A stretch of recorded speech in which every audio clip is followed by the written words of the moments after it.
அறியாமையும் ஆனந்தமும் எப்படிங்கிறத பார்க்கலாம். இப்ப இனி காரண சரீரத்தில் உள்ள அறியாமை மற்றும் ஆனந்தம் என்ற இரண்டு நிலைகளை ஒவ்வொன்றாக காணலாம். இப்ப நம்ம ஏற்கனவே பார்த்தோம், காரண சரீரம் தான் அறியாமையும் இருக்கு. அந்த காரண சரீரத்தை அறிந்து கொள்ளும் போதுதான் நாம் யார் என்று நம்முடைய அறிவு பிரகாசிக்குது. அப்ப இங்க ரெண்டுமே அறியாமையும் அறிவும் ஒரே இடத்துல இருக்கு. அது எப்படி புரிஞ்சுக்கிறது தான் உங்களுக்கு ஆனந்தம் இருக்கு. அதை இங்க சாஸ்திரம் சொல்லி கொடுக்குது. முதலில் அறியாமையை பற்றி பார்க்கலாம். சாஸ்திரம் மாயையை பற்றி கூறும் பொழுது 3 குணங்களை பற்றியும் கூறுகின்றது. இவைகள் சத்துவ குணம், ரஜோகுணம் மற்றும் தமோ குணம். இது நம்ம ஏற்கனவே பார்த்தோம். இந்த 3 வகைகள் உள்ளன. இந்த 3 குணங்களையும் கொண்ட மாயையிலிருந்து இந்த உலகம் வந்ததால் இந்த உலகத்தில் உள்ள அனைத்து ஜீவராசிகளுக்கும் இந்த 3 குணங்களும் வெளிப்பட்டு கொண்டிருக்கிறது. தமோ குணம் என்றால் ஜடஸ்வரூபம் எனப்படும். அதாவது அறிவற்ற தன்மை எனலாம். எங்கெல்லாம் செயல் உள்ளதோ அவை ரஜோகுணம் என்றும், பிறகு அறியும் சக்திக்கு சத்துவ குணம் என்றும் சாஸ்திரம் கூறுகின்றது. அப்ப இங்க நம்ம இந்த இடத்துல இந்த 3 குணங்களின் அடிப்படையில பார்க்கும்போது, இப்ப தமோ குணம் அப்படின்னா அது ஒரு ஜடஸ்வரூபம். அப்படின்னா நம்ம என்ன சொல்றோம், மனுஷனையே நம்ம ஒவ்வொரு டைம் திட்டுவோம்ல, நீ என்ன ஜடமா, நான் சொல்றது ஏதாவது கொஞ்சமாவது புரியுதா, ஜடம் மாதிரி இருக்கிற அப்படின்னு திட்டுறதுக்கு காரணம் என்ன?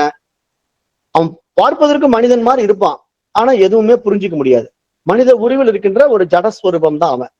அப்ப அவன் எப்படின்னா மிருகம், பறவை, இந்த புழு பூச்சிகள், இப்படி கீழ் ஜீவராசிகளுக்கு எதையாவது நம்ம சொல்லி புரிய வைக்க முடியுமானா ஒன்னும் புரிய வைக்க முடியாது. அது மாதிரி மனிதன்லயும் தமோ குணம் அதிகம் உள்ள மனிதர்கள் நிறைய இருப்பாங்க. அவங்களுக்கு நீங்க என்ன சொன்னாலும் புரியாது. அதே மாதிரி ரஜோகுணம் என்ன பண்ணும்னா அடிக்கடி செயல் பண்ணிக்கிட்டே இருக்கும். எதையாவது செஞ்சுக்கிட்டு இருக்க, சும்மாவே இருக்காது. இதை பண்ணலாம் அதை பண்ணலாம்னு ஆர்ப்பாட்டமான மனசு இருக்கு இல்லையா, அதுக்கு வந்து ரஜோகுணம். ஆனால் இந்த சத்துவ குணம் வந்துட்டா உங்களுக்கு என்ன ஆகும்னா, நான் யார், இந்த உலகம் எப்படிப்பட்டது, இறைவன் யார் என்று ஒரு அறியும் சக்தி உங்களிடத்துல பிறக்கும். பாருங்க, அறியும் சக்திக்கு சத்துவ குணம் என்று சாஸ்திரம் கூறுகின்றது என்று நீங்க புரிஞ்சுக்கணும். நிறைய பேர் நீங்க சத்துவ குணம்னா என்ன நினைச்சிட்டு இருக்கீங்கன்னா, அப்படியே அமைதியா உட்காந்துட்டு இருப்போம், ஆர்ப்பாட்டம் இல்லாம அப்படியே அமைதியா இருக்கிறது தான் சத்துவ குணம் அப்படி நினைச்சுக்கிட்டீங்க. அப்படி கிடையாது. அமைதித்தன்மை வரும்போதுதான் அறிவு பிரகாசிக்கும்.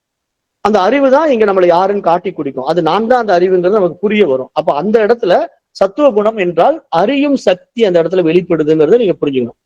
அப்ப இந்த 3 குணங்களும் ஒரு விதமான சக்தி எனப்படுகிறது அப்படிங்கிறதையும் நல்லா புரிஞ்சுக்கணும். ஏன்னா இதெல்லாம் சக்தி தான். அப்ப இந்த உலகத்தில் உள்ள ஜட பொருட்கள் முதற்கொண்டு உயிர் பொருட்கள் வரை அனைத்துமே இந்த 3 குணங்களின் சேர்க்கையும் மாற்றத்தையும் கொண்டதாக இருக்கிறது. ஆனால் அவைகளிடத்தில் இந்த 3 குணங்களில் வேற்றுமைகள் காணப்படுகின்றன.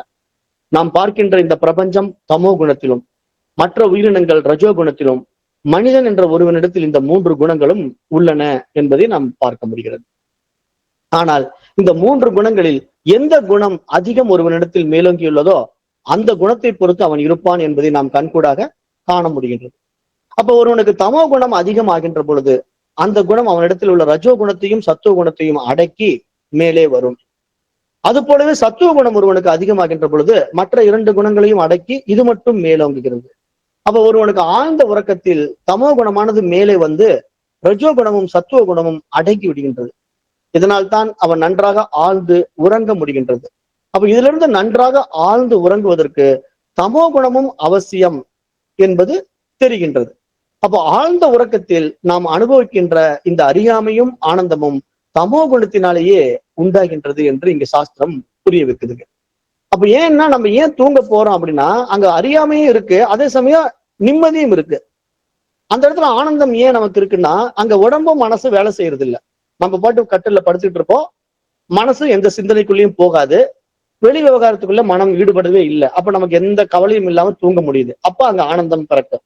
ஆனா நான் யார் என்று நம்ம அறிய முடியாத அறியாமையும் அந்த இடத்துல இருக்கிறதுனால அது வந்து காரண சரீரம் என்று சொல்றோம். அதற்கு காரணம் ஆழ்ந்த உறக்கத்தில் இந்த தமோ குணமானது ரஜோ குணத்தையும் சத்துவ குணத்தையும் அடக்கி விடுவதனால் அங்கு நமக்கு எதை பற்றியும் ஞானம் கிடையாது. இதான் நம்ம இங்க புரிஞ்சுக்க வேண்டியது. அதனால் அங்கு அறியாமை மட்டும் உள்ளது. மேலும் ரஜோகுணமும் அடங்கியுள்ளதால் அங்க ஆனந்தமும் உண்டாகிறது. அப்போ உங்களுக்கு ஆனந்தம் உண்டாக வேண்டும் அப்படின்னா அமைதித்தன்மைக்கு வந்தால்தான் ஆனந்தம் உண்டாகும். ஏன்னா மீண்டும் மீண்டும் அதை நான் சொல்லிக்கிட்டே இருக்கிறேன். நிறைய பேர் ஆனந்தம் வரலன்னு சொன்னீங்கன்னா உங்க மைண்ட் அமைதித்தன்மைக்கு போல ரஜோ குணத்திலேயே இருக்கு. அப்ப ரஜோ குணத்துல இருந்துகிட்டு நீங்க வெளி விஷயங்கள்ல ஆர்ப்பாட்டமா செஞ்சுட்டு இருக்கும்போது எங்கிருந்து உங்களுக்கு அமைதி வரும்? அமைதி வராது. அதை நீங்க தெளிவா இங்க புரிஞ்சுக்கணும். அதுக்குதான் இந்த விஷயங்களை நாங்க ஆழ்ந்து படிக்கணும். அப்போ ஆழ்ந்த உறக்கத்தில் இருக்கும் பொழுதோ, காரண சரீரத்தில் இருக்கும் பொழுதோ, அல்லது ஆனந்தமய கோஷத்தில் இருக்கும் பொழுதோ நாம் தமோ குணத்தில் இருக்கின்றோம் என்பதை மறந்து விடக்கூடாது. அப்ப இங்கு நாம் ஒன்றை நன்றாக விளங்கிக் கொள்ள வேண்டும். அடிப்படையிலேயே மனிதர்களாகிய நாம் அனைவரும் சத்துவ குணம் பிரதானமாக கொண்டவர்கள். அனைவரும் சத்துவ குணம் பிரதானமாக கொண்டவர்கள் என்று நாம் இந்த இடத்துல பார்க்கிறோம் அப்படின்னா, நம்ம ஈஸ்வரனுடைய வெளிப்பாடு தான். நம்ம ஏற்கனவே இந்த பிரபஞ்ச படைப்பை இந்த வேதாந்த பாடத்துல ஆரம்பத்துல பார்க்கும்போது நான் எப்படி உங்களுக்கு அதை புரிய வச்சேன்னா, புருஷன்ல இருந்து பிரகிருதி, பிரகிருதியிலிருந்து 3 குணங்கள் சத்து, ரஜஸ், தமஸ். அதுல சத்துவ குணத்திலிருந்து ஈஸ்வரனும், ரஜோ குணத்திலிருந்து ஜீவர்களும், தமோ குணத்திலிருந்து ஆவரணம், விக்ஷேபம் என்ற 2 சக்திகளும் வெளிப்பட்டன என்று நம்ம பார்த்தோம் இல்லையா அந்த ஒரு வரைபடத்துல. ஆனா இங்க இந்த இடத்துல அடிப்படையிலேயே மனிதர்களாகி நாம் அனைவரும் சத்துவ குணம் பிரதானமாக கொண்டவர்கள் என்று ஏன் இந்த இடத்துல சொல்லுது அப்படின்னா, அந்த சத்துவ குணத்தில் இருக்கின்ற ஈஸ்வரனுக்குள்ளதான் நாம எல்லாம் இருக்கிறோம். ஆனா நம்ம ஈஸ்வரனை உணராமல் நாம இந்த விவகாரத்துக்குள்ள போயிட்டதுனால ரஜோகுணம் மேலோங்கி இருக்கிறதுனால நம்மள ஜீவர்கள் என்று அபிமானிக்கிறோம். ஆனா உண்மையில் நாம ஜீவர்கள் இல்லை, நாம ஈஸ்வரனா தான் இருக்கணும். அப்ப நம்முடைய உண்மையான நிலைப்பாடு அந்த பிரம்மத்தினுடைய பிரதிபிம்ப வெளிப்பாடு. அப்ப பிரம்மமே தன்னை கண்ணாடியில் பார்க்கின்ற அந்த நிலையில நாம அப்படியே அது மாதிரியே இருக்கணும். ஆனா அது மாதிரி நம்ம இல்லை. ஏன் அப்படின்னா, கண்ணாடியில் தெரிகின்ற உருவம் என்னுடைய இருப்பினாலே இருக்கின்றது என்ற அகங்காரத்தினால் வந்த விளைவு. எப்படி ஒரு கண்ணாடி கடியிலப்பட்ட சூரிய வெளிச்சமானது அந்த கண்ணாடியிலிருந்து பிரதிபிம்பிக்க தொடங்கிய உடனே அந்த கண்ணாடி தன்னுடைய வெளிச்சம் என்பது போல காட்டிக் கொள்வது போல, அந்த கண்ணாடிக்கு சுய வெளிச்சம் கிடையாது. ஆனா சூரிய ஒளியை பெற்றுக்கொண்டு தன்னிடமிருந்து ஒரு ஒளியை வெளிப்படுத்துகின்ற கண்ணாடி அது தனக்கே உரித்தானது என்று நினைப்பது போல இங்க மனிதன் தன்னிடத்திலிருந்து வெளிப்படுகின்ற இந்த அறிவு பிரகாசத்தை தன்னுடையது என்று அபிமானிக்கிறான். அதுதான் ஈகோ.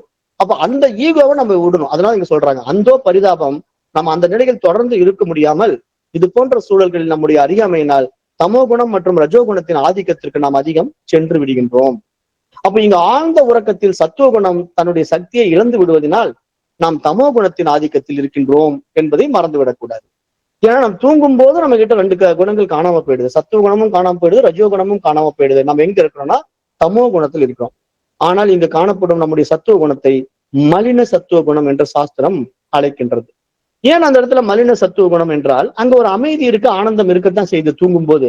ஆனா அதை அனுபவம் பண்ண முடியல. அதுக்கு காரணம் அறியாமை. அப்ப இதைதான் இங்கு மலின சத்துவ குணம் என்று ஒரு பேர் வைத்து சாஸ்திரம் அழைக்கிறது. அப்ப மலின சத்துவ குணம் என்றால் தமோ குணத்தினால் பீடிக்கப்பட்ட சத்துவம் என்று பொருள். அதாவது அறிகின்ற சத்துவ குணத்தை உடைய மனிதன் ஆழ்ந்த உறக்கத்தில் தமோ குணத்தினால் அறியாமையின் பிடியில் சிக்கிக் கொள்வதனால் இங்கு நாம் மலின சத்துவ குணம் உடைய நிலைக்கு தள்ளப்படுகிறோம். இங்கு காரண சரீரத்தில் எப்பொழுதும் இருக்கின்ற அவித்யா என்ற அஞ்ஞானம் குடிக்கொண்டு விடுகிறது. இத்துடன் அறியாமை பற்றி விசாரித்து அறிவதை நிறுத்தி கொண்டு அடுத்து ஆனந்தம் பற்றி விசாரித்து அறிந்து கொள்ளலாம் என்பதாக நம்ம இங்க பார்க்க இருக்கிறோம்.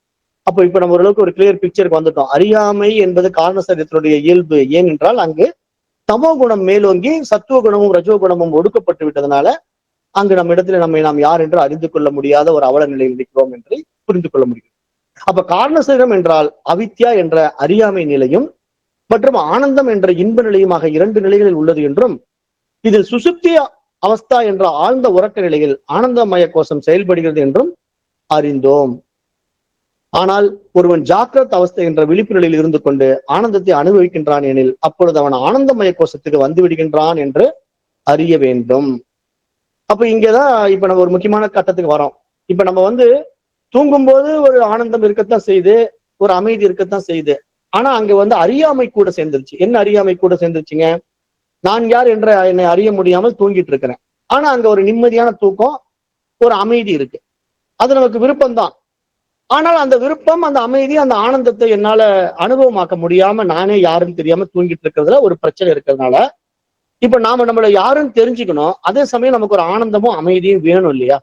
அப்ப அது எப்படிங்க கிடைக்கும்? அதுக்குதான் இங்க குழு கொடுக்குது பாருங்க. ஒருவன் ஜாக்கிரத் அவஸ்தையில விழிப்பு நிலை இருந்து கொண்டு ஆனந்தத்தை அனுபவிக்கிறான் எனில் அப்பொழுது அவன் ஆனந்தமய கோஷத்துக்கு வந்து விடுகிறான் என்று அறிய வேண்டும் அப்படின்னு ஒரு அருமையான விஷயத்த புரியுது. அப்ப இப்ப நீங்க ஆனந்தமா இருக்கணும்னு ஆசைப்பட்டீங்கன்னா இப்ப இந்த விழிப்பு நிலை வாழ்க்கை வாழும் போது நீங்க ஆனந்தத்தை அனுபவிக்க முடிகிறதுக்கு என்ன வழிங்கிறத கண்டுபிடிக்கணும். அப்பதான் நீங்க ஆனந்தமய கோஷத்துக்கு வர முடியும். அப்ப இப்படிப்பட்ட ஆனந்தத்தை அனுபவிக்கும் 3 படிநிலைகளை சாஸ்திரம் கீழ்கண்டவாறு பிரித்து விளக்கம் அளிக்கின்றது அப்படிங்கிறத நம்ம பார்க்க போறோம். இப்ப இந்த 3 நிலைகளை நீங்க சரியா புரிஞ்சுக்கிட்டீங்க அப்படின்னா நீங்க எந்த இடத்துல போகணுங்கிறத நீங்க தீர்மானிக்க முடியும். அதுக்கான பாயிண்ட்ஸ் இங்க அருமையா சொல்லி கொடுக்குது சாஸ்திரம். இதை நீங்க பிடிச்சுக்க முடிஞ்சுக்கிட்டா நீங்க இந்த விழிப்பு நிலையிலே அமைதியும் ஆனந்தத்தை அடைய முடியும். இல்லைன்னா நீங்க அமைதி ஆனந்தத்தை அடையாம தூங்குனா நல்லா இருக்குன்னு மட்டும் தூக்கத்திலே வாழ்ந்துட்டு வாழ்க்கையை முடிச்சுட்டு போக வேண்டியதுதான். விழிப்பு நிலையில நீங்க அமைதியும் ஆனந்தத்தை அடைய முடியாது. அப்ப அது எப்படி கண்டுபிடிக்கிறது அப்படிங்கிறதுக்கு ஒரு 3 டெக்னிக் சொல்லுது. அதை பாருங்க எப்படி பேர் வச்சிருக்குன்னா, பிரியம், மோதம், பிரமோதம் என்ற 3 நிலைகளில் ஆனந்தத்தை அனுபவிக்க முடியும். எப்போ? விழிப்பு நிலையில. அப்ப விழிப்பு நிலையில் இந்த 3 நிலைகள்ல எப்படி அந்த ஆனந்தத்தை நம்ம அனுபவிக்கிறோம் அப்படிங்கறது இப்ப ஒரு விலாவரியா பார்க்கலாம். இது நல்லா கொஞ்சம் டெப்த் சப்ஜெக்ட் கவனிக்கணும். ஏன்னா இதெல்லாம் வேதாந்தத்துல இம்பார்ட்டன்ட் சப்ஜெக்ட். வேதாந்த பாடம் படிக்க வர்றவங்களுக்கு இது புரியணும். அது எப்படி இப்ப நான் புரிய வைக்கிறேன்னு பாருங்க, நல்லா கவனிங்க. இப்ப நாம் ஒரு பொருளை பார்த்து அதன் மீது ஈர்ப்பு வந்து அதை அடைய விரும்புகின்றோம் என்பதில் உருவாகும் ஆனந்தத்தை பிரியம் என்றும், அந்த பொருளையே நாம் அடைந்து விட்டால் அதன் மூலம் கிடைக்கும் ஆனந்தத்தை மோதம் என்றும், அடைந்த அந்த பொருளை அனுபவிக்கும் போது கிடைக்கும் ஆனந்தத்தை பிரமோதம் என்றும் சாஸ்திரம் அழைக்கிறது என்று இந்த 3 டெக்னிக்கா சொல்லிடுது, 3 படிநிலைகளை சொல்லிடுது. இப்ப நான் இது எப்படி உங்களுக்கு புரியுற மாதிரி எடுத்து சொல்றேன் அப்படின்னா நல்லா கவனிங்க. இப்ப நீங்க போய் மார்க்கெட்ல புது போன் வந்திருக்கிறத பாக்குறீங்க. இப்ப தெரியுற மாதிரி ட்ரெண்ட். இப்ப நீங்க கடை வீதிக்கு போறீங்க, ஒரு மொபைல் கடையில போட்டுட்டீங்க, அவன் சொல்றான், சார் இப்ப ஒரு புது மாடல் வந்திருக்கு, ஏஐ டெக்னாலஜியோட ஒரு மொபைல் போன் வந்திருக்கு, ஆப்பிள் கம்பெனிக்கார விட்டுருக்கான், இதனுடைய விலை வந்து 2 கோடி ரூபா ஆகுதுங்க அப்படிங்கிறான். ஆனா நீங்க ஒரு பெரிய பணக்காரனாவே வச்சுக்கலாம். அந்த 2 கோடி போட்டு அந்த பொருளை வாங்கணுங்கிற ஒரு ஈர்ப்பு வந்துடுது உங்ககிட்ட. ஃபர்ஸ்ட் அந்த மொபைல் போனை பார்த்த உடனே அந்த போனுடைய விலையை பத்தியே கவலை இல்லை, ஆனா அதை வாங்கணுங்கிற ஒரு ஆசை வந்துடுது. அப்போ நாம் ஒரு பொருளை பார்த்து அதன் மீது ஈர்ப்பு வந்து அதை அடைய விரும்புகின்றோம் என்பதில் உருவாகும் ஆனந்தத்துக்கு பேர் வந்து பிரியம் என்றும். அப்படிங்க நல்லா புரிஞ்சுக்கணும். நீங்க அந்த 2 கோடி ரூபாய் போட்டு அந்த பொருளை வாங்கணும்னு மனசுக்குள்ள ஒரு விதையை விதைச்சிட்டீங்க அப்படின்னா அதுக்கு முதல்ல பேர் வந்து பிரியம்னு பேருங்க. நீங்க அதை பிரியப்படுறீங்கன்னு அர்த்தம். நான் அதை அடைய வேண்டும், அந்த 2 கோடி ரூபாய் பொருளையும் நான் அடைய வேண்டும். அது ஒரு அருமையான லேட்டஸ்ட் மொபைல் போன் ஆப்பிள் கம்பெனிக்காரன் விட்டுருக்கான். அப்போ முதல்ல உங்களுக்கு அதன் மீது ஒரு பிரியம் வந்துருச்சு. இந்த பாயிண்ட நல்லா புரிஞ்சுக்கணும். அடுத்தது, அந்த பொருளையே நாம் அடைந்து விட்டால் அதன் மூலம் கிடைக்கும் ஆனந்தத்தை மோதம் என்றும். இப்ப நீங்க என்ன பண்ணிட்டீங்க, ஃபர்ஸ்ட் அதை ஆசைப்பட்டுட்டீங்க, அதுக்கு பேரு பிரியம். இப்ப இமிடியேட்டா உங்ககிட்ட இருக்கிற ஃபண்ட் வச்சிருக்கீங்க, 2 கோடி ரூபாய் வச்சிருக்கீங்க, அதை எடுத்து அந்த பேமெண்ட்டை பே பண்ணி கையில பணம் கொடுத்து வாங்கிட்டீங்க. இப்ப வாங்கின உடனே உங்களுக்கு பார்க்கும்போது இருக்கிற மகிழ்ச்சியும் அதை வாங்கும் போது இருக்கிற மகிழ்ச்சியும் நீங்க வித்தியாசத்தை உணர்ந்து பாருங்களேன். உங்களுக்குள்ள பிராக்டிக்கலா அப்ளை பண்ணுங்க. இதை சாஸ்திரம் எப்படி புரிய வைக்குதுன்னா, வாங்கணும்னு மனசுக்குள்ள அந்த பொருளை பார்த்த உடனே ஒரு பிரியம் வரும்போதே உங்க மனசு வந்து அந்த பூரிப்பு அடையுது. அதை வாங்கணும்னு ஒரு பூரிப்பு, அது ஒரு மகிழ்ச்சி தான். ஆனா அதுக்கு பேரு பிரியம். ஆனா அந்த பொருளையே நீங்க 2 கோடி ரூபாய் கொடுத்து கையில வாங்கிட்டீங்க, ஏஐ போன் கையில வந்துருச்சுங்க. இப்போ உங்களுடைய மகிழ்ச்சி எப்படி தெரியுமா இருக்கும், அதை விட பல மடங்கு கூடி அதுக்கு பேரு மோதம் என்று பெயர். அதன் மூலம் கிடைக்கும் ஆனந்தத்தை மோதம் என்றும், அவ்வாறு அடைந்த அந்த பொருளை அனுபவிக்கும் போது கிடைக்கும் ஆனந்தத்தை பிரமோதம் என்றும். இப்ப நீங்க கையில வாங்கிட்டா சும்மா வச்சிருக்கீங்களா? 2 கோடி ரூபாய் போட்டு அந்த பொருளை வாங்கிட்டீங்க, கையில வச்சிருக்கீங்க, அதை ஆப்ரேட் பண்றீங்க. இப்போ உள்ள போய் அந்த ஏஐ டெக்னாலஜில அது எப்படி எல்லாம் அந்த ஆப்ஸ் ஒர்க் ஆகுது, அந்த மொபைல் போனுடைய அவுட்புட் எப்படி ஃபங்க்ஷன் கொடுக்குது, இப்படி ஒவ்வொன்றும் நீங்க உள்ள போய் நோண்டி ஆப்ரேட் பண்ணும்போது உங்களுக்கு இன்னும் ஒரு அலாதி ஆனந்தம் வந்துடும். பார்க்கும்போது ஒரு ஆனந்தம், அதை வாங்கும் போது ஒரு ஆனந்தம், அதை அனுபவிக்கும் போது ஒரு ஆனந்தம். இந்த 3க்கு டிஃபரன்ஸ் புரியுதா மொபைல் போன்ல? இல்ல எனக்கு இது புரியல அப்படின்னா ஜென்ஸுக்கு தகுந்த மாதிரி ஒரு சப்ஜெக்ட் சொல்றேன். ஒரு பையன் இருக்கான், வாலிப பையன். அவன் வந்து ஒரு பெண்ணை பார்க்கறான், அவன் நல்லா அழகா இருக்கிறான். பார்த்த உடனே அவளை அடையணும்னு ஒரு ஆசை அவனுக்கு வந்துருது. எவ்வளவு ஒரு அருமையான ஃபிகரா இருக்கா, ரொம்ப லைக் பண்ற அளவுக்கு அழகா இருக்கிறா, இவளை எப்படியாவது நான் கல்யாணம் பண்ணிக்கணுமே, இவளை எப்படியாவது லவ் பண்ணி மேரேஜ் பண்ணிக்கணுமே அவன் ஆசைப்படுறான். அந்த ஆசை மனதில் உருவாகும் போது அவனிடத்துல ஒரு அலாதி மகிழ்ச்சி வருது இல்லைங்களா, அதுக்கு பேரு பிரியம். ஆனா அந்த பொருளை அவன் அடையல, அந்த பெண்ணை அவன் இன்னும் பழகவும் இல்லை, பேசவும் இல்லை, அவளை பார்த்துட்டான், ஆசைப்பட்டுட்டான், அதுக்கு பேரு பிரியம். அடுத்தது அப்படியே அந்த மொல்லமா அந்த பெண்ணு கிட்ட போய் பழக ஆரம்பிச்சுட்டான், அவளோட பேச ஆரம்பிச்சுட்டான், அவளும் இவனோட பேச ஆரம்பிச்சுட்டாங்க. இப்ப 2 பேரும் லவ்வர்ஸ் ஆயிட்டாங்க. இப்ப 2 பேரும் 2 வீலர்ல சுத்துறாங்க, கார்ல சுத்துறாங்க, அங்கங்க டூர் போறாங்க. அதுக்கு பேர் என்னங்க, எப்படி இருக்குங்க? லவ் பண்ணணும்னு நினைக்கும் போது இருந்த ஆனந்தத்தை விட அவளோட வாழும் போது இருக்கிற ஆனந்தம் இன்னும் அலாதி ஆனந்தமா இருக்குமா இருக்காதா? உங்களுக்கு புரியறதுக்காக அந்த ஆனந்தத்தோட எக்ஸ்பீரியன்ஸை நான் இப்ப உங்களுக்கு புரிய வைக்கிறேன். எதுக்கு இந்த மாதிரி நான் கம்பேரிசன் கொடுக்குறேன்னா, பிரம்மத்தை அடைவதற்கு இதுதான் படிக்கட்டு. அப்ப நீங்க அந்த பெண்ணை பார்த்து ஆசைப்படுவதும் அந்த பெண்ணோடு பழகி வாழ்வதற்கும் உள்ள வித்தியாசத்தை நீங்க எப்படி புரிஞ்சுக்கிறீங்க? பார்க்கும் போது இருக்கிற ஆசையை விட அவளோடு பழகும் போது இருக்கிற ஆனந்தம் பல மடங்கு கூடுதல் இருக்குதா இல்லையா? ஆனால் அவளோட பழகியாச்சு, அம்மா அப்பா எல்லாம் பார்த்துட்டாங்க, என்னடா இப்படி எல்லாம் பண்ணிட்டு இருக்கிற, இப்படி எல்லாம் சரி கல்யாணம் பண்ணி வச்சிடறேன் அப்படின்ட்டு 2 பேரும் கல்யாணம் பண்ணி வச்சுட்டாங்க. அவ்வளவுதான், மனைவி ஆயிட்டா, கணவன் மனைவி ஆயிட்டாங்க. இப்ப என்ன ஆயிடுது, இன்னும் ஆனந்தம். ஏன்னா ஃபர்ஸ்ட் பார்க்கும்போது ஒரு சந்தோஷம், பழகும் போது ஒரு சந்தோஷம், திருமணமான பிறகு அவள் எனக்கே உரித்தானவள் ஆகிவிட்டாள், இனி அவள் யாரையும் கட்டி கொள்ள போக மாட்டா. ஏன்னா லவ் பண்ணும்போது கூட ட்ரெண்ட் மாறலாம், வேற ஒருத்தர் கட்டி வச்சுட்டா என்ன பண்றது, சோகம் வந்துடும். ஆனா இப்போ அந்த இன்பம் தனக்கே அவள் உரித்தானவளாக மாறிவிட்டால் கூடுதலான ஆனந்தம் வந்துருது இல்லையா, அதுக்கு பேரு பிரமோதம். அப்ப இந்த மூன்றும் நீங்க டிஃபரன்ஸ் புரிஞ்சுக்கணும். இப்படிதான் நீங்க பிரம்மத்தை அடையறதுக்கான டெக்னிக். அப்ப இந்த 3 விருத்திகளும் விழிப்பு நிலையில் உண்டாகி இதனால் கிடைக்கின்ற ஆனந்தம் ஆனந்தமய கோஷத்தில் உண்டாகிறது என்று நீங்கள் புரிந்து கொள்ள வேண்டும். ஏன்னா நீங்க ஆனந்தமய கோஷம் எங்க இருக்குன்னா, நீங்க ஒவ்வொரு நாளும் ஒவ்வொரு விஷயத்துல அனுபவிக்கிறதே ஆனந்தமய கோஷம் தான். ஆனா நீங்க உறங்கும் போது கிடைக்கிற அந்த பூரண ஆனந்தம் ஏன் நிகழ்வுல கிடைக்க மாட்டேங்குதுன்னா, நீங்க அனுபவிக்கிறதுல உள்ள வித்தியாசம் தாங்க பிரச்சனை. நீங்க அதை அடைய துடிக்கிறதும் அதை அடைய போறேங்கிறதுலயும் உள்ள பிரச்சனை அப்படிதான் உங்களை இப்படி ஆசிலேஷன் பண்ணி வாழ்க்கையில சுவாரஸ்யத்தை இலக்க வச்சுக்கிட்டு இருக்கு. அப்ப இங்க உண்மையிலேயே நமக்கு ஆனந்தமய கோஷம் ஆக்டிவேட் ஆகி I am always peacefulness and ஹாப்பினஸோட இருக்கணும் அப்படின்னா, உங்களுடைய ரியாலிட்டியை நீங்க உணர்ந்தா போதும். அது உங்களுடைய சொரூபம், உங்களுடைய சுயம் என்று இங்க சாஸ்திரம் சொல்ல வருது பாருங்க. இது போலவே ஸ்தூல சரீரத்தில் அன்னமய கோஷத்தில் இருந்து கொண்டு விழிப்பு நிலையில் கண்களை மூடிக்கொண்டு பகல் கனவு காண்கின்ற பொழுது நாம் பிராணமயா, மனோமயா, விஞ்ஞானமய கோஷங்களில் சூட்சும சரீரத்தோடு இணைந்து விடுகின்றோம். அப்ப நிறைய பேர் பகல் கனவு கண்டுகிட்டு இருக்கிறாங்கன்னா, தூங்கும் போதுதான் கனவு காணணுங்கிறது இல்ல, விழிச்சுக்கிட்டே கனவு காணலாம். அப்ப இந்த 3 சரீரம் ஆக்டிவேட் ஆயிடும். அப்ப இவ்வாறு 3 அவஸ்தைகளுடன் கூடிய 5 கோஷங்களும் சேர்ந்த 3 சரீரங்களான இந்த 11 தத்துவங்களும் ஆத்மா கிடையாது, அனாத்மா என்று சாஸ்திரம் விளக்கம் அளிக்கிறது. ஆத்மாவுக்கு ஆப்போசிட் வேர்டு அனாத்மா.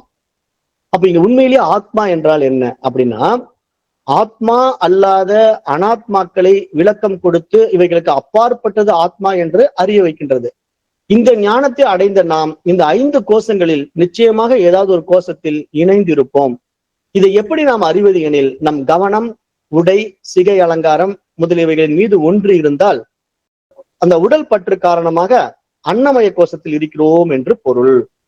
அப்ப இப்ப நான் சொல்லிட்டு வந்த டாபிக் உங்களுக்கு எப்படி புரிஞ்சுக்கணும் அப்படின்னா, பிரியம், மோதம், பிரமோதம் அப்படிங்கிறத ஒரு பெண்ணை ஓமானமா சொன்னேன். ஒரு காதலன் காதலி அல்லது ஒரு மொபைல் போன், இப்படி உங்களுக்கு ஒரு ஓமானம் கொடுத்தேன். இப்ப பிரம்மம் என்பதை நீங்க எங்கேயோ வெளியே தேடி அடையிற மாதிரி நினைச்சுக்கிட்டு இப்ப நீங்க கோயிலுக்கு போறீங்கன்னு வச்சுக்கலாம். இப்ப உங்களுக்கு புரியுற மாதிரி திருப்பி வரேன். இப்ப நீங்க சிவபெருமான் இங்க திருவண்ணாமலையில் இருக்காருங்க, பௌர்ணமி அன்னைக்கு கிரிவலம் போனா சிவபெருமானையே நான் பார்த்த மாதிரி ஒரு ஃபீல் இருக்கு. அப்படியே நான் அந்த கோயிலுக்குள்ள போயிட்டு வந்தா சிவபெருமானையே தரிசனம் பண்ற மாதிரி ஒரு ஆனந்தம் கிடைக்குது. ஆகவே நான் பௌர்ணமி திருவண்ணாமலை கிரிவலம் போறேன் அப்படின்னு நீங்க நினைச்சா அதுக்கு பேர் என்னங்க? பிரியம். புரிஞ்சுக்கிட்டீங்களா? அந்த பிரியம் திருவண்ணாமலைக்கு போகணுங்கிற ஒரு முடிவுலயே உங்களுக்கு வந்துருச்சு. ஆஹா, நான் போய் திருவண்ணாமலை சந்திக்க போறேன், நான் அவரோட பார்க்க போறேன் அப்படின்ட்டு. அதுவே திருவண்ணாமலையே போயிட்டீங்க, போய் கிரிவலத்திலையும் கலந்துக்கிட்டு கோயிலுக்குள்ளேயும் போய் சிவபெருமானை பார்த்துட்டீங்க. இப்ப என்ன நடந்துருச்சு? உங்களுக்கு மோதம் வந்து விட்டது, அனுபவம் ஆக்கி விட்டீர்கள். சிவனை பார்க்க போகின்றேன் என்ற நிலையிலிருந்து சிவனை பார்த்து விட்டேன் என்ற ஒரு அனுபவம் உங்களுக்கு உண்டாகிவிட்டது. அப்ப அதுல இருந்த கூடுதலான ஆனந்தம், பார்க்க போகிறேன் என்ற ஆனந்தத்தை விட பார்த்து விட்டேன் என்னும் பொழுது இன்னும் ஆனந்தம். ஆனா அந்த சிவனே நான் தான், பாயிண்ட்டுக்கு வரேன். அங்க பார்த்ததினால் அனுபவம், ஆனால் 3வது அந்த சிவனே நான் தான் என்று உங்களுக்கு புரிந்து விட்டால் பிரமோதம். பிரியம், மோதம், பிரமோதம். அப்ப நீங்க பிரமோதம் என்ற தன்னுடைய சொரூபத்தை, தன்னுடைய சுயத்தை, வெளியில் இல்லை, நான் தேடும் சிவம் வெளியில் இல்லை, அது என்னுடைய இயல்பு, என்னுடைய சொரூபம். அகம் பிரம்மாஸ்மி, நானே சிவம், சிவோகம் அப்படின்னு நீங்க புரிஞ்சுக்கிட்டீங்கன்னா, இதுதாங்க இந்த பாடத்திட்டத்தினுடைய கன்க்ளூஷன். வேதாந்த சாஸ்திரத்தினுடைய முடிந்த முடிவு இதுதான். அப்ப நீங்க இப்ப எந்த இடத்துல இருக்கீங்க? மாசம் மாசம் திருவண்ணாமலை போலாம் அப்படிங்கிற ஒரு இமேஜினேஷன்லயே வாழ்க்கையை ஓட்ட போறீங்களா, இல்ல மாசம் மாசம் திருவண்ணாமலை போய் சிவபெருமான தரிசனம் பண்றதுலயே வாழ்க்கை ஓட்ட போறீங்களா, இல்ல அந்த சிவமே நான் தான் என்று புரிந்து கொண்டு ஆனந்தம் அடைய போறீங்களா அப்படிங்கிறத நீங்க தீர்மானம் பண்ணிக்கங்க. எல்லாமே உங்களுடைய சாய்ஸ். அதுதான் சொல்லிடுச்சு சாஸ்திரம், தெளிவா சொல்லிடுச்சு. இப்ப 2 லட்ச ரூபா 2 கோடி ரூபாய் போட்டு என்னால ஒரு மொபைல் போன் வாங்க முடியலன்னா என்னுடைய நிலைப்பாடு என்னங்க? ஏக்கமா பார்த்துட்டு இருப்பேன், 2 கோடி போனு இதெல்லாம் எங்க நான் வாங்க போறேன் அப்படின்ட்டு வேடிக்கை பார்த்துட்டு இருக்கலாம், அவ்வளவுதான். அப்ப அதுக்கு பேர் பிரியத்தோடு நின்று போச்சு வாழ்க்கை. ஒரு நாளும் அந்த 2 கோடி போட்டு நான் போன் வாங்க போறதே கிடையாது. அப்ப என்னுடைய வாழ்க்கை பிரியத்தோட முடிஞ்சு போயிடுதா? Life waste. இன்னொருத்தர் என்ன பண்றான், அந்த பொருளை 2 கோடி போட்டு வாங்கிட்டான், ஆப்ரேட் பண்ண தெரியல, படிப்பறிவு இல்லாதவன். பணம் இருக்குது, அவன் பெரிய பெரிய சொத்து வச்சிருக்கிறான், 2 கோடி ரூபாய் பொருளையும் பார்த்துட்டான், பணத்தையும் கொடுத்துட்டான், மொபைல் போனையும் வாங்கிட்டான், திருன்னு முழிச்சுட்டு இருக்கான். என்னவோ ஏஐங்கிறீங்க, கூகுள்ங்கிறீங்க, ஒண்ணுமே புரிய மாட்டேங்குது, எப்படி சார் அப்படின்னு பக்கத்துல கேட்கறான். இது கூட தெரியாம 2 கோடி போட்டு போனை வாங்கின நீ எல்லாம் என்ன ஆளுன்னு அவன் சொல்றான். சரி சொல்லி கொடுங்கிறான், புரிஞ்சிக்கவே முடியல, தூக்கி மூலையில வச்சுட்டான். 2 கோடி அவுட்டா. அப்ப பிரியம் மோதத்தோட அவனுடைய லைஃப் முடிஞ்சது, பிரமோதம் வர முடியல, அந்த போனை அனுபவிக்க முடியல. அப்ப இது மாதிரி புரிஞ்சுக்கணும். இதெல்லாம் உங்களுக்கு எக்ஸாம்பிள் புரிய வைக்கிறேன் நான். எப்படி நீங்க வாழ்க்கையில எங்க சிக்கிக்கிட்டு இருக்கீங்க, எந்த மாதிரி இடத்துல தடுமாறுறீங்க, அப்ப எங்க இடத்துல உங்க இடத்துல குறைபாடு இருக்கு, அதை எப்படி நான் மீட்டுக்கணும். உங்களுக்கே அதை பத்தி தெரியல, நீங்க எதுக்கு 2 கோடி போட்டு போனை வாங்குறீங்கன்னு ஒருத்தன் கேட்பான்ல. அது மாதிரி உங்களுக்கு கடவுளை பத்தியே தெரியல, நீங்க எதை போய் தேடி கடவுளை அடைய போறீங்க. இப்படி சாஸ்திரம் கேட்குது, ஞானிகள் கேட்கறாங்க. ஞானிகள் இப்படிதான் கேட்கறாங்க. உங்களுக்கு பிரியம்னா என்னன்னு தெரியல, மோதம்னா என்னன்னு தெரியல, பிரமோதம்னா என்னன்னு தெரியல. அப்ப நீ சராசரி வாழ்க்கையை வாழ ஆசைப்பட்டு கொண்டு மனிதனாகவே வாழ்க்கையை முடித்துக் கொள்ள விரும்புகிறாய். ஆகவே உனக்கு பிரியம் மட்டும் அனுபவிச்சுட்டு போப்பா, அப்படி ஏக்கத்திலே வாழ்ந்துட்டு போ. கனவு காணுங்கள், அப்துல் கலாம் சொல்றாருல, கனவு காணுங்கள். பகல் கனவுனா காணலாம், அப்படியே உட்காந்துக்கிட்டு நான் பெரிய பங்களாவில் வாழ்றேங்க, கார்ல போறேங்க அப்படின்னு நம்ம உட்காந்து அப்படியே கனவு கண்டுட்டு இருக்கலாம். பிராக்டிக்கல் அப்ளிகேஷன் நடக்காது. ஏன்னா இப்ப அப்துல் கலாம் சொல்லிட்டாருங்க கனவு காணுங்கள் அப்படின்னு நான் உட்காந்துக்கிட்டு அப்படியே கார் வாங்கிட்டேங்க, பங்களாவில் போயிட்டேங்க, கார் வாங்கிட்டேங்க, பங்களாவில் போயிட்டேங்கன்னு நான் அப்படியே தவம் பண்றேன், ஜபம் பண்றேன், தியானம் பண்றேன்னு வச்சுக்கலாம். கார் வந்துருமா, பங்களா வந்துருமா, எப்படிங்க வரும், உழைக்காம வருமா? அந்த கனவு வாழ்க்கையை நனவு வாழ்க்கையாக மாற்ற வேண்டுமானால் அதற்கான ஆயத்தம் செய்ய வேண்டும், முயற்சி மேற்கொள்ள வேண்டும், அதற்கான வாழ்க்கை முறையை மாற்றம் செய்ய வேண்டும். அப்பொழுதுதான் நான் பணக்காரனாக மாற முடியும், பங்களா வாங்க முடியும், கார் வாங்க முடியும், சாதிக்க முடியும். அப்ப இங்க அடிப்படை காமன் சென்ஸ் நம்ம கிட்ட இல்லாம கற்பனையான வாழ்க்கை வாழ்வதனால நம்ம நம்முடைய இலக்கை அடைய முடியாது. அப்ப இங்க பிரியம், மோதம், பிரமோதம் என்ற முக்கிய கட்டங்களை நீங்கள் ஆராய்ந்து பார்த்து ஆன்மீகத்துடைய உச்சக்கட்ட நிலையாகிய இறைவனை மாதா மாதம், வார வாரம், கிருத்திகை, சதுர்த்தி, இந்த மாதிரி எதெல்லாம் உங்களுக்கு பிடிச்சமான அந்த நாட்கள் இருக்கோ அதிலெல்லாம் போய் வழிபாடு பண்ணுவதனால் வருவதல்ல ஆனந்தம்.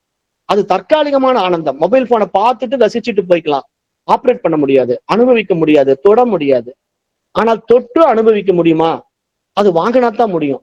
ஒரு பெண்ணை பார்க்கலாம், அழகா இருக்கிறான்னு சொல்லலாம், ஆனா அவளை பழக வேண்டும், அவளை அனுபவிக்க வேண்டும் என்றால் அவளை திருமணம் செய்து கொள்ள வேண்டும். அப்பொழுதுதான் அந்த பெண்ணோட நம்ம வாழ முடியும். அது மாதிரி புரிஞ்சுக்குங்க.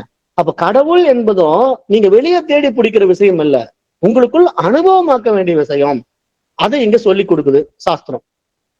அது ஏன் இந்த கோஷத்துல நான் எடுத்து பேசுறேன் அப்படின்னா, இங்க இந்த கோஷங்களை நீங்க புரிஞ்சு கொள்ளும் போதுதான் இந்த 3 உடங்களை கடந்து அந்த ஆத்மா அனுபவத்துக்கே நீங்க வர முடியும்.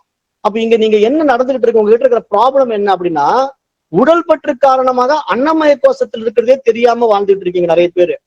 ஏன்னா எப்ப பார்த்தாலும் அன்னமய கோஷத்துல ஏன் இருக்கிறீங்கிறதுக்கு உதாரணம் என்ன? ஒப்பனை, வேஷம், அப்புறம் என்ன நம்மளால செய்ய முடியும்? எனக்கு உடம்பு சரியில்லை, கால் வலிக்குது, கை வலிக்குது, எனக்கு சக்கரை வியாதி, எனக்கு பிரஷரு, அப்படி இப்படி நீங்க எல்லாம் பாடி அட்டாச்மெண்ட். இந்த உடம்பே நான் இல்லை அப்படிங்கும் போது நமக்கு இந்த உடம்புல எப்படிங்க நோய் இருக்கும்? உடம்பை விட்டு வெளியே ஆத்மாவா நீங்க மாறி பார்த்தீங்கன்னா இந்த உடம்புல நோய் எல்லாம் தானாவே போகும். ஆனா நம்ம அந்த உடம்புல இருக்கிற பற்று விடாம வச்சுக்கிட்டு நான் பிரம்மம்னு வாயில சொல்லிட்டு இருந்தா அதுக்கு பேர் என்னங்க? பரோட்ச ஞானம். சும்மா புத்தக அறிவு. புத்தகத்தை பார்த்து நான் லட்டு செய்வது எப்படின்னு படிக்கலாம், ஆனா லட்டு செஞ்சு சாப்பிட்டா தானே டேஸ்ட் தெரியும். புக்ல எல்லாம் போட்டிருப்பான், மெனு கொடுத்துருப்பான், இப்படி பண்ணுங்க, கடலை மாவு வாங்கிட்டு வாங்க, கடலை எண்ணெய் வாங்கிட்டு வாங்க, அதுல இப்படி போடுங்க, உருண்டை பிடிங்க எல்லாம் சொல்லுவான். ஆனா அதை அப்படியே படிச்சுட்டாவே லட்டு சாப்பிட்ட மாதிரி ஆயிடுமா? சாப்பிட்டு பார்த்தா தானே லட்டுடைய சுவை தெரியும். அது மாதிரி இங்க ஆன்மாவை பத்தி 1000 புத்தகங்கள் படிக்கலாம், வேதாந்த சாஸ்திரங்களை படிக்கலாம், ஆனா அனுபவமாகாவிட்டால் இறைத்தன்மை கிடைக்காது. அப்ப இங்க அதுதான் இங்க சொல்ல வருது. அப்ப அன்னமய கோஷத்துல சிக்கிட்டு இருக்கிறோங்கிறது தெரியாமல் கற்பனை செய்து கொண்டு நம் உடலை மறந்த நிலையில் இருந்தால் அதுக்கு பேரு மனோமய கோஷத்தில் இருக்கின்றோம் என்றும், அடிக்கடி பசி எடுத்துக்கொண்டு எதையாவது சாப்பிட்டு கொண்டிருந்தால் பிராணமய கோஷத்தில் இருக்கின்றோம் என்றும், அறிவு பசி உண்டாகி எதையாவது படித்துக் கொண்டிருந்தால் விஞ்ஞானமய கோஷத்தில் இருக்கின்றோம் என்றும், இந்த எந்த விதமான பற்றும் உண்டாகாமல் ஆழ்ந்த உறக்கத்தில் தன்னை மறந்து இருக்கும்போது ஆனந்தமய கோஷத்தில் இருக்கின்றோம் என்றும் அறிந்து கொள்ளலாம் என்று இந்த இடத்துல அருமையான பாயிண்ட கொடுத்துருச்சு. அப்ப நம்ம எல்லோருமே இப்படித்தான் இருக்கிறோம். ஒண்ணு உடல் பற்று காரணம் அன்னமய கோஷம், இல்லைன்னா கற்பனை வாழுகின்ற மனோமய கோஷம். நான் அப்படி பண்ண போறேன், இப்படி பண்ண போறேன், அப்படி ஆயிடுவேன், இப்படி ஆயிடுவேன் அப்படின்ட்டு மனோமய கோஷம். இல்லைன்னா எதையாவது தின்னுகிட்டு இந்த உடம்பு தான் நான், எனக்கு உடம்பு கொஞ்சம் இழைச்சிருக்கு, நான் எள்ளு சாப்பிட்டா குண்டாயிடுவேன், இழைச்சவனுக்கு எள்ளு கொளுத்தவனுக்கு கொள்ளு, அப்ப நான் எள்ளு சாப்பிட்டு கொஞ்சம் உடம்பு குண்டு பண்ணிக்கிறேன்பா. இல்லைன்னா இது கொழுப்பு அதிகமாயிடுச்சு, எனக்கு எல்டிஎல் ஏறிடுச்சு, இல்லைன்னா ஹெச்டிஎல் ஏறிடுச்சு அப்படின்னு மைண்ட் என்ன பண்ணுது, மீண்டும் அந்த பாடியிலேயே சிக்கிக்கிட்டு நான் வீக்கா இருக்கிறதுக்கு என்னங்க சாப்பிடலாம் அப்படின்னு டாக்டர் கிட்ட போய் டயட். அப்ப டயட் ஒப்பீனியன் கொடுத்த உடனே அந்த டயட் படி சும்மா விட்டு விளாசிக்கிட்டு இருந்தா பிராணமய கோஷத்தில் இருக்கின்றோம் என்று பொருள். அதுவே இதையெல்லாம் கடந்து கூட நான் பெரிய புக்ஸ் எல்லாம் படிச்சுட்டு இருக்கேங்க, எப்ப பார்த்தாலும் நான் வேதாந்த சாஸ்திரம் படிப்பேன், அந்த புக்கு படிப்பேன், இந்த சாஸ்திரம் படிப்பேன்னா அங்கே ஒரு அகங்காரம் தான் இருக்கு, புத்தி தான் அந்த இடத்துல வேலை செஞ்சுட்டு இருக்கு. விஞ்ஞானமய கோஷத்தில் இருக்கின்றோம் என்றும் எதுவுமே வேண்டாங்க எனக்கு தூங்கினா போதும் அப்படின்ட்டு எதுலையுமே இன்ட்ரெஸ்ட் இல்லாம நிறைய பேர் தூங்கிட்டே இருப்பாங்க, பாத்திருக்கீங்களா? அது ஆனந்தமய கோஷமாகி ஆழ்ந்த உறக்கத்தில் இருப்பதாகவும் எடுத்துக்கணுமே தவிர இந்த எந்த கோஷத்துல நம்ம இருந்தாலும் தேர மாட்டோம் அப்படிங்கிறது தெளிவா இருங்க. ஏன்னா விஷயம் இதாங்க, அது என்ன சொல்லுதுன்னா, நீ பிரம்மம் என்பதை நீ அனுபவமாக்க வேண்டுமானால் இந்த 5 கோஷங்களை விட வேண்டும், இந்த 5 உரையை கழட்டி எறிய வேண்டும். கழட்டி எரிஞ்சா மட்டும்தான் நீங்க பிரம்மமாக முடியும். அப்ப ஆழ்ந்த உறக்கத்தில் கிடைக்கின்ற ஆனந்தம் விழிப்பு நிலையிலே உண்டாக வேண்டும் என்று ஆசைப்படுபவர்களுக்கு சாஸ்திரம் கூறும் அறிவுரை என்ன? முக்கியமான பாயிண்ட் இல்லையா? ஆழ்ந்த உறக்கத்தில் கிடைக்கின்ற ஆனந்தம் விழிப்பு நிலையிலேயே உங்களுக்கு உண்டாக வேண்டுமா? அப்படி ஆசைப்படுகிறீர்களா? அதற்கு சாஸ்திரம் கூறும் அறிவுரை என்னவெனில், வேதாந்த சாஸ்திர விசாரம் செய்து தன்னை பற்றி அறிந்து இந்த உலகம், இறைவன் மற்றும் ஜீவன் ஆகிய நான் என்ற இந்த மூன்றும் ஒன்றேயான அந்த பரமாத்மா என்பதை அறியும் ஞானம் கிடைத்து விட்டால், அண்டர்லைன், அவனே ஞானி என்ற நிலைக்கு உயர்ந்து வாழும் இந்த உலகில் ஜீவன் முக்தனாகவே என்றும் எப்பொழுதும் ஆனந்தமய கோஷத்துடனேயே இணைந்து ஆனந்தமாக இருப்பான் என்று அறிவுறுத்தப்படுகிறது. அப்ப நீங்க விழிப்பு நிலையில நீங்க உங்களை உணர்ந்து கொண்டு இந்த உலகம் எப்படி, இறைவன் யார், ஜீவன்னா என்ன அப்படின்னு எல்லாத்துக்கும் விடை கிடைச்சிட்டா உங்களுக்கு நீங்க யாருங்கிற உண்மை நிலை புரியும் போது நீங்க ஜீவன் முக்தன் ஆயிடுறீங்க, ஞானி ஆயிடுறீங்க, பிரம்மம் ஆயிட்டீங்கிறத உங்களுக்கு சாஸ்திரம் புரிய வச்சிடுது. அப்ப இங்க சாஸ்திரம் கூறுகின்ற அறிவுரை என்னன்னா, வேதாந்த சாஸ்திர விசாரம் செய்து, இதுதான் முக்கியமான பாயிண்ட். வேதாந்த சாஸ்திரம் படிக்காம ஒருத்தனும் ஜீவன் முக்தன் ஆக முடியாது. ஏன்னா அவனுக்கு புரியாது. இந்த பாடத்திட்டங்களுக்குள்ள வர்றவன் மட்டும்தான் தன்னை உணர்வான். சும்மா அப்படியே நான் சும்மா உட்காந்து அப்படியே ஞானம் ஆயிட்டேன், நிஷ்டம் ஆயிட்டேன்னு சொல்லிக்கிட்டு இருக்கிறவன்லாம் அவனையும் அவன் ஏமாத்திக்கிட்டு இருக்கிறான். ஏன்னா நான் எதுக்காக இப்படி சொல்றேன், நீங்க கேள்வி கேட்கலாம். நிறைய பேர் என்ன சொல்றாங்க அப்படின்னா, எங்க மனமற்ற நிலைக்கு போகணும், எதையுமே விசாரணை பண்ணக்கூடாது, எந்த புத்தகத்தையும் படிக்க கூடாது, எல்லாத்தையும் ஏற கட்டிட்டு அமைதியா உட்காரு, தானா உனக்கு மோட்சம் சித்தியாகும் அப்படி இப்படின்னு சொல்றாங்க. நீங்க என்னங்க எப்ப பார்த்தாலும் புக்கை படிங்க, வேதாந்தம் படிங்க, உபனிஷத் படிங்கன்னு இருக்கீங்க அப்படின்னு நீங்க கேள்வி கேட்டீங்கன்னா, நான் என்ன சொல்றேன், கல்லு மண்ணு கூட சும்மா தான் உட்காந்துருக்கு, மரம் செடி கொடிகள் கூட சும்மா தான் அப்படி வச்ச இடத்துல அப்படி இருக்கு, எரும மாடு கூட அப்படியே கொட்டையில படுத்துக்கிட்டே இருக்கு, அதுக்கு நாணம் வந்துருமா? அது ஜீவன் முக்தன் ஆயிடுமா? எப்படிங்க ஆகும்? அதுக்கு உடம்பு இருந்தும் உள்ளம் மாறுவதற்கான வாய்ப்பு இல்லை. ஏனென்றால் அங்கு 6ஆம் அறிவு பரிமாணத்தினுடைய பகுத்தறிவு பரிமாணம் வேலை செய்வதற்கான வாய்ப்பு அந்த ஜீவராசிகள் எதனிடத்திலும் கிடையாது. அப்ப மனிதனாக நானும் வந்துவிட்டு என்னிடத்துல பகுத்தறிவு பரிமாணம் இருந்தும் கூட பயன்படுத்த தெரியாமல், நான் சொல்றது முக்கியமான பாயிண்ட்டுங்க இது, மனிதனாக நானும் பிறந்து 6ஆம் அறிவு பரிமாணத்துக்குள்ள நுழைந்து நன்மை தீமைகளை பகுத்தறிய தெரியாமல், நித்திய அனித்திய வஸ்து விவேகத்தை அடையாமல் அப்படியே அமைதியில் இருந்து விட்டால் நான் அந்த பிரம்மானந்தத்தை அடைந்து விடுவேன் என்று சொல்வது நம்மையே நாம் ஏமாத்திக் கொள்வதற்கான மிகப்பெரிய ஒரு முட்டாள்தனம். இது நிறைய பேர் இதான் செஞ்சுக்கிட்டு இருக்காங்க. அவங்க என்ன நினைக்கிறாங்கன்னா, நான் சும்மா இருந்து தியானத்தில் அப்படியே அமைதியா இருந்துட்டு ஆனந்தம் அடைஞ்சிடலாம், எதுக்கு இந்த வேதாந்த சாஸ்திரம் எல்லாம் படிக்கணுங்க, இதெல்லாம் வெட்டி வேலைங்க, இதெல்லாம் மீண்டும் நம்ம என்ன பண்ணிக்கணும்னா உள்ள ஏத்திக்கிறோம் சப்ஜெக்ட் அப்படின்னு நினைக்கிறாங்க. ஆனா ஒரு பாயிண்ட் ஆஃப் வியூ நீங்க மறந்துட்டீங்க எல்லாருமே. அது என்ன அப்படின்னா, நீங்க பிசிக்ஸ் படிச்சு நாலேஜ் எடுத்துக்கிற மாதிரியோ, மேத்தமேட்டிக்ஸ் படிச்சு நாலேஜ் எடுத்துக்கிற மாதிரியோ, வரலாறு படிச்சு ஒரு நாலேஜ் எடுத்துக்கிற மாதிரியோ இங்க வேதாந்த சாஸ்திரம் கிடையாது. வேதாந்த சாஸ்திரத்தை நீங்க படிச்சுட்டீங்கன்னா உங்களுடைய அஜ்ஞானம் நீங்கப்படுகிறது, அறிவு வருவது கிடையாது. ஏனென்றால் நீங்களே அறிவுதான். இங்க வேதாந்த சாஸ்திரம் அதை தான் சொல்லுது. வேதாந்த சாஸ்திரத்தை ஏன் படிக்க வேண்டும், ஏன் விசாரம் செய்ய வேண்டும் என்றால், நீ அந்த தூய அறிவு ஆத்மாப்பா, உன்னை 5 கோஷங்கள் மறைத்து கொண்டிருக்கிறது. அந்த 5 கோஷங்கள் மறைத்து கொண்டிருக்கின்றது என்ற அறியாமையில் நீ வாழ்ந்து கொண்டிருக்கின்றாய். ஆனால் அந்த அறியாமையை நீக்கி நான் அந்த தூய அறிவுதான் என்பதை நீ அறிந்து கொள்ள வேண்டுமானால் அதற்கான அறிவை உனக்கு இந்த வேதாந்த சாஸ்திரம் மட்டுமே கொடுக்கும். அவ வேதாந்த சாஸ்திரத்தை நீங்க உள்ள வாங்க வாங்க வாங்க வாங்கவே நான் எப்படிப்பட்ட முட்டாளா வாழ்ந்திருக்கிறேன், எப்படிப்பட்ட அஜ்ஞானத்துல இருந்திருக்கிறேன், எவ்வளவு விஷயங்கள் தெரியாம இருந்திருக்கிறேன் அப்படின்னு உங்களுக்கு எல்லாமே புரிய வந்து கிளியர் பிக்சர் கிடைச்சி, அப்ப உங்களுடைய அஜ்ஞானம் பூரா நீங்கி நீங்க யார், மனமா, ஜீவனா, உடலா அப்படின்னு எல்லாம் விசாரணை பண்ணி எல்லாத்தையும் நேர்த்தி பண்ணிட்டு கடைசியா ஒரு தெளிந்த முடிவுக்கு வந்துடுவீங்க. என்ன தெரியுமா? நான் இந்த உடல் அல்ல, நான் இந்த மனம் அல்ல, பஞ்ச கோஷங்களும் நான் அல்ல, நானும் அந்த தூய பிரம்மம், அகம் பிரம்மாஸ்மி அப்படின்னு ஒரு கிளியர் பிக்சர் உங்களுக்கு கிடைச்ச உடனே அப்ப கிடைக்கும் பாருங்க ஒரு ஆனந்தம். அவன் தாங்க ஜீவன் முக்தன். அவனுக்கு வாழ்க்கையில எதை பற்றியும் கவலை இல்லை. ஏன் அப்படின்னா மாய உலகம், இது மாறிக்கொண்டே இருக்கின்ற உலகம். இந்த உடலும் மாயம், மனசும் மாய, உலகமும் மாய. அப்ப எதுல போய் நான் முக்கியத்துவம் கொடுப்பேங்க? எதை நான் பிடிச்சு வச்சுக்குவேங்க? சொல்லுங்க பார்க்கலாம். இந்த உலகத்துல உறவுகளை பிடிச்சு வைக்க முடியுமா? இல்ல என்னுடைய உத்தியோகத்தை பிடிச்சு வைக்க முடியுமா? இல்ல என்னுடைய உடைமைகளை பிடித்து வைக்க முடியுமா? நீங்க யோசனை பண்ணி பாருங்க. உங்களுக்குள்ளேயே நீங்க சுய விசாரம் பண்ணி பாருங்க. அதுக்கு தானே விசாரம் தேவை. கோடிக்கணக்கில் சொத்து இருக்கு, பங்களா இருக்கு, வச்சுக்கிட்டு நீங்க அப்படியே இருந்துட முடியுமா? ஒரு நாள் உடம்ப விட போறீங்கல்ல, அப்ப அந்த சொத்தெல்லாம் போயிட்டு தானே போகுது. உங்களை விட்டு எடுத்துக்கிட்டு போக முடியுமா கோடி கோடியா வச்சிருக்கிற சொத்தை? அப்ப என்ன நடக்க போகுதுங்கிறத சிந்தனையே பண்ணாம இதுவே வாழ்க்கை அப்படின்னு நீங்க வாழும்போது உங்களுக்கும் மிருகத்துக்கும் வித்தியாசம் இல்லைன்னு சாஸ்திரம் சொல்லுது. அதாவது சோறு கண்ட இடமே சொர்க்கம் அப்படிங்கிற மாதிரி ஒரு நாய் வந்து ஒரு வீட்டுல காவல் காத்துட்டு இருக்கு, சோறு கிடைச்சா போதும் அவருக்கு சொர்க்கம். அது மாதிரி நிறைய மனிதர்கள் இருக்கிறாங்க இந்த உலகத்துல. அப்ப இதுவா வாழ்க்கை? இப்படிதான் நிறைய பேரு வெறும் சோறு கிடைச்சா போதுங்க எனக்கு சொர்க்கங்க அப்படின்னு வாழ்றவங்க எல்லாம் நிறைய பேர் இருக்கிறான். இப்ப வந்து அந்த ட்ரெண்ட் கொஞ்சம் மாறி போச்சு. இப்ப ட்ரெண்ட் எப்படின்னா சோறு வேண்டாங்க, டாஸ்மாக் சரக்கு இருந்தா போதும். ஒரு காலத்துல சோறு இருந்தா சொர்க்கம், இப்ப சரக்கு இருந்தா சொர்க்கங்கிற அளவுக்கு மக்கள் மனதிலே மாறிடுச்சுங்க. அப்ப இப்படிப்பட்ட மனிதர்கள் இருக்கின்ற இடத்துல 1000-ல் ஒருவன், கோடியில் ஒருவன் தான் இந்த மாதிரி ஆராய்ச்சியை மேற்கொள்கிறான். அவன் தான் வேதாந்த சாஸ்திரத்தை விசாரம் செய்கிறான். அவன் மட்டுமே தன்னை உணர்கிறான். அப்படி தன்னை உணர்ந்தவன் ஜீவன் முக்தனாகிறான். அப்படி நீங்க சாஸ்திரம் புரிய வைக்குதுங்க.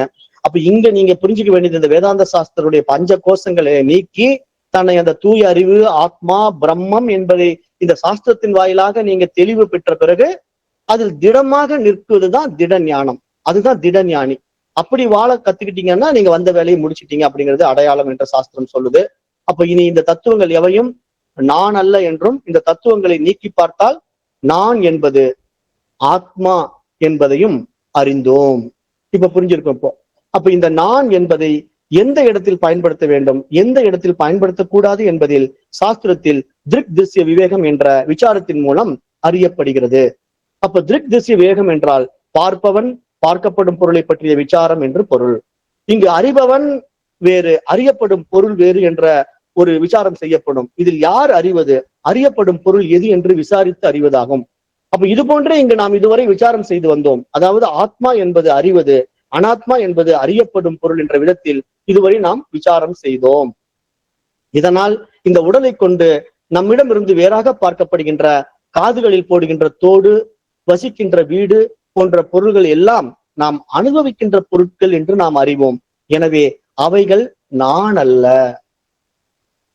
என்று நன்கு அறிந்துள்ளோம். ஆனால் இங்கு சாஸ்திரம் இன்னும் ஒரு படி மேலே போய் நான் என்று நினைத்து கொண்டிருக்கின்ற இந்த உடல், மனம், புத்தி மற்றும் கோஷங்கள் போன்றவைகளும் நான் அல்ல என்று விசாரித்து அவைகளும் அனுபவிக்கப்படுகின்ற பொருட்கள் தான் என்று விளக்கம் அளிக்கிறது என்று இந்த இடத்துல நீங்க புரிஞ்சுக்கணும். அப்ப இது என்னுடைய உடல், இது என்னுடைய மூச்சு, இது என்னுடைய மனம், இது என்னுடைய புத்தி, இது என்னுடைய அறியாமை என்றும், இத்துடன் 5 கோஷங்களும் என்னுடையது என்று அனைத்தையும் அறிகின்ற அறிவு ஒன்று உண்டு என்றால் அதுதான் அறிபவன். மேற்கண்ட அனைத்தும் அறியப்படுகின்ற திருஷ்யம் அல்லது அனுபவிக்கப்படுகின்ற பொருட்கள் என்று புரிந்து கொள்ள வேண்டும் என்று இங்க சாஸ்திரம் இந்த இடத்துல நல்லா புரிய வைக்குதுங்க. அப்ப இதை பற்றி ஆதிசங்கரர் திருக் திருஷ்ய விவேகம் என்ற ஒரு டாபிக்ல பேசியிருக்கார். இப்ப நாமளும் நம்முடைய வேதாந்த சாஸ்திரங்களை, உபநிஷதங்கள் எல்லாம் எடுக்கும் போது இதை பற்றி பார்ப்பான், பார்க்கப்படும் பொருள், பார்வை, அனுபவம், அனுபவிக்கப்படும் பொருள், அனுபவிப்பவன், இப்படி எல்லாம் திரிபுடிக்கோ முப்புடிக்கோ விளக்கம் கொடுத்திருக்கிறேன். அப்ப இங்க நீங்க இந்த பாடத்திட்டத்துல இப்படிதான் ஸ்டெப் பை ஸ்டெப்பா முன்னேறி 5 கோஷங்களையும் கடந்த தூய அறிவு ஆத்மா நான் என்பதில் திடமாக நிற்க வேண்டும் என்று இந்த இடத்துல சாஸ்திரம் தெளிவுபடுத்துது. இதனுடைய தொடர்ச்சி அடுத்த வகுப்புல பார்க்கலாம். இப்ப நேரம் கருதி வகுப்பை நிறைவு செய்கின்றேன். நன்றி. ஓம் தத் சத். ஐயா நன்றி. நன்றி ஐயா. நன்றி ஐயா.